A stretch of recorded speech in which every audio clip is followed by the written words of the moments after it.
Hello and welcome to the latest in the series of our lockdown stories, which is a series of short videos in which I am interviewing some of our Kingston Liberal Synagogue members about their life as a KLS member and also about their experiences in lockdown over the last few months. And today I'm delighted to be joined by Sandra Webber, who's a long-standing member of Kingston Liberal Synagogue and a very active member as well. So hi Sandra, thank you so much for joining me. Hi. So let's dive straight in, and if you could just start off by telling us a little bit about yourself and about your background as a member of Kingston Liberal Synagogue.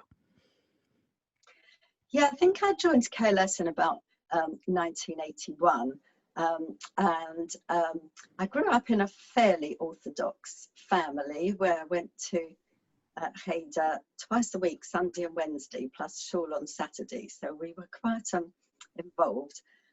It's United Synagogue, and which is where I got married to an atheist Jew. But actually, it was only after I was grown up and finished university that an aunt of mine invited me to come with her to a liberal shul, which was North London Progressive. And I was absolutely captivated. I was captivated by three things. One, it was quiet. Ironically, now that we're online, people chat during the service, but I just loved the fact that it was quiet. Women could take part in everything. I was captivated by that. And I was captivated by the music and the choir. And of course, I've been in KLS choir from the beginning as well. So just to the amazement of my family, I just decided to switch allegiance. Yeah. I love the way that you say that now we're online with all of the chat in the comments, we're becoming more like an Orthodox shul. It's very true. It's very true, because all those years, we sat in complete silence, and now it's quite funny. It is a bit reminiscent of. But probably only in that way. I should stress we're probably not becoming an Orthodox shul in any other way.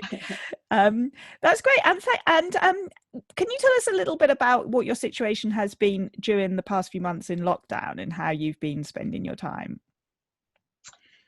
Yeah. So, well, I'll start with the non-KLS stuff, because I've been doing some KLS stuff as well.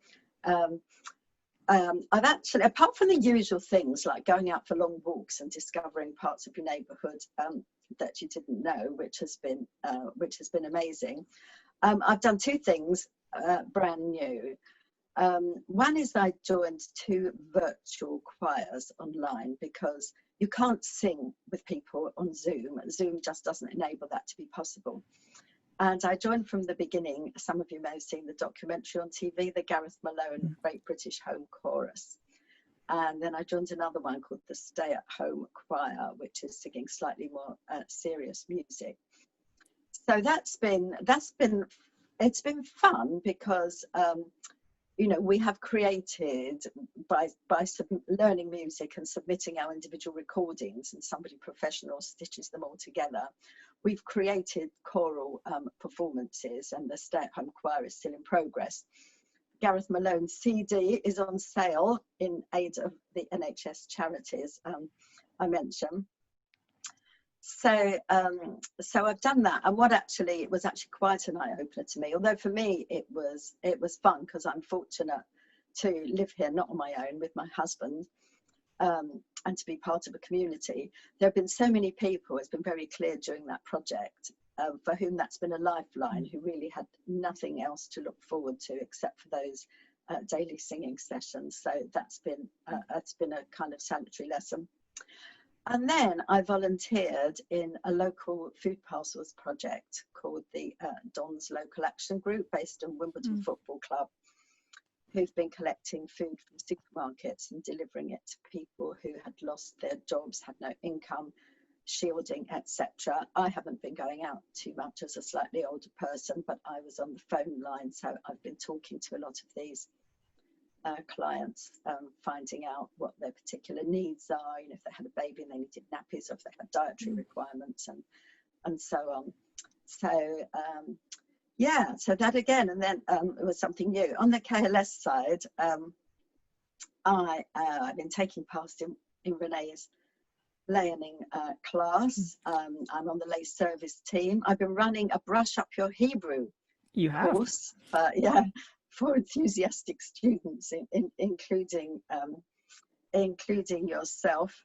And I'm thinking what to do about Holocaust Memorial Day, because one of the things I do locally is I took over from the wonderful Judy Thwaites about 5 years ago, and I chair the Borough of Kingston Holocaust Memorial Day project, which is run by the two synagogues in Kingston, and every year we have about 1,500 school students in a half-day program for Holocaust Memorial Day. So we're trying to work out what, if anything, we can do in 2021, because we cram kids into our buildings and it's the complete opposite of social distance.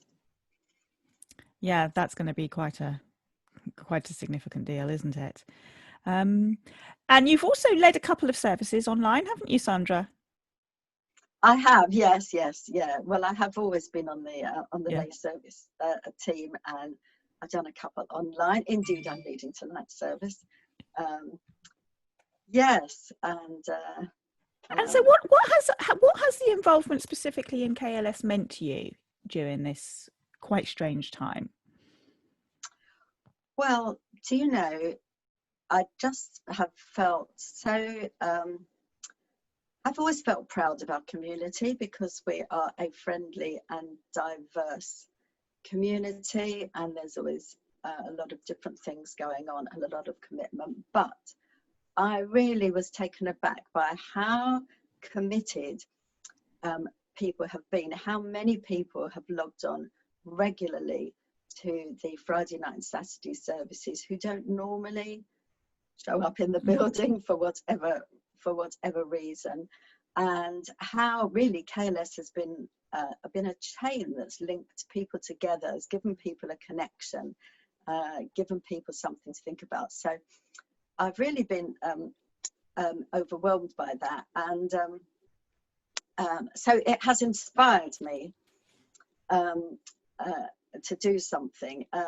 Some of you, well, you all know the mosaics in the Shaw building, and actually I was behind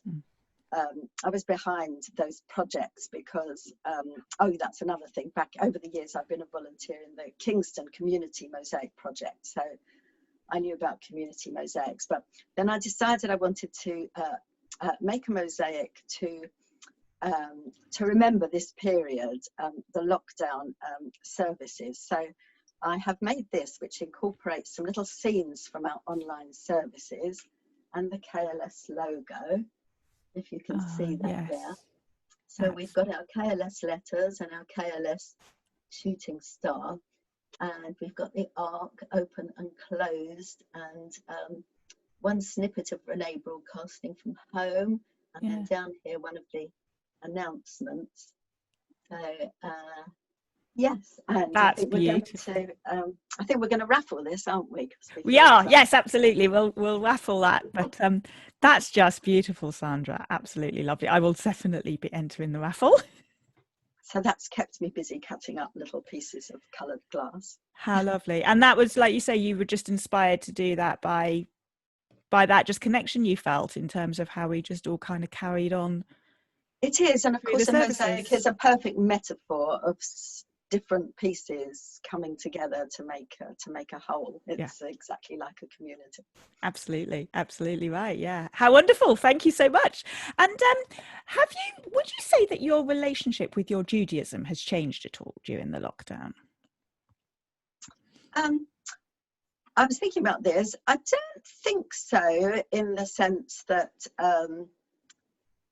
I've always been committed to Judaism. I've turned up teaching in KLS Cheder for 25 years, although I've been on sabbatical. But I think more than ever, I think it's taught me to count my blessings, because luckily none of my family have had COVID-19, which has been a blessing to start with. I appreciated I've got a garden to sit in. I haven't been hungry and dependent on food like some of the people I've been talking to on the phone. So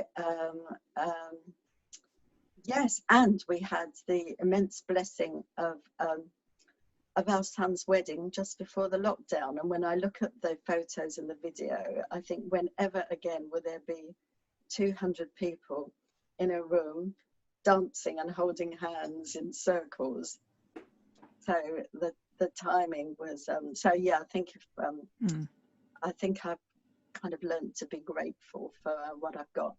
Absolutely. I think that's quite inspiring, and I think a lot of people have felt the same way as well, and that's certainly been coming through in some of those interviews. Sandra, thank you so much for your time today, and again thank you so much for making that beautiful mosaic, which will, I'm sure, go to a very, very happy home. Hopefully mine. As I said, I'll definitely buy some raffle tickets, and we'll put more information about that obviously on our Facebook page for those of you who are interested in participating in that raffle. And for those who are watching, do stay tuned because we have got more where this one came from. Thank you again, Sandra, for joining us, and see you all soon. Okay, bye everybody.